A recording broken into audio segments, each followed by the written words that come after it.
Ya kwanza tushukuru, tumesafiri kutoka katika mkoa wa Manyara wilaya ya Babati na sasa tuko ndani ya jiji la Dar es Salaam na tuko tayari kwa ajili ya mchezo wetu dhidi ya Yanga.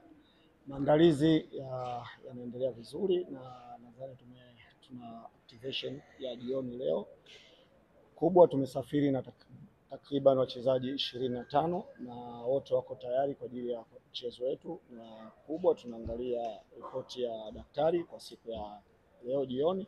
Naamini wote wako tayari kwa ajili ya kuwakabili Yanga Afrika. Tunajua tunacheza na timu ya aina gani. Yanga ni timu bora, nikimaanisha yani benchi lao la ufundi na nikimaanisha upana wa kikosi chao. Lakini Fountain Gate pia ni timu ambayo ni kubwa na yenyewe mwalimu ambaye chipukizi na ina wachezaji ambao washakutana na timu ya Yanga katika wakiwa kwa Fountain Gate na wakiwa katika timu zingine. Kwa hiyo all in all, kama sisi tumejipanga kwa ajili ya kucheza na Yanga kesho na kupata point tatu. Swali kwa mwalimu kuelekea mchezo kesho. Wao tutawaheshimu kama Yanga, lakini ule udhaifu wao ndio tutakaotumia kupata matokeo kama Fountain Gate.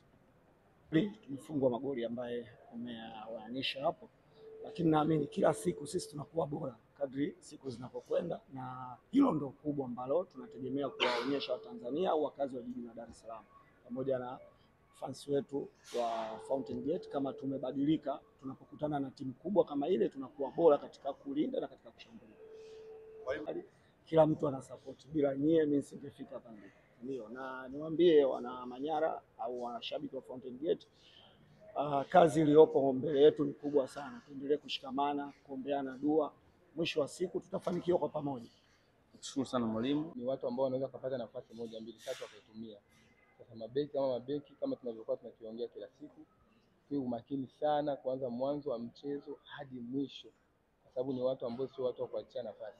Na sisi tukipata nafasi zetu inabidi tuitumie, hata iwe moja inabidi tuitumie ili kupata matokeo mazuri. Swali kwa mchezaji.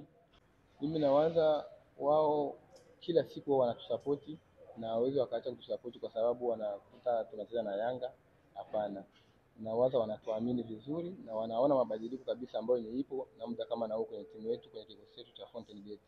So nawaahidi kuwa tutapambana uwanjani kesho ili tuwafurahishe wao mashabiki wetu. So support yao ni nzuri sana kwetu na itakwenda kutusaidia na kutumotivate. Shukrani.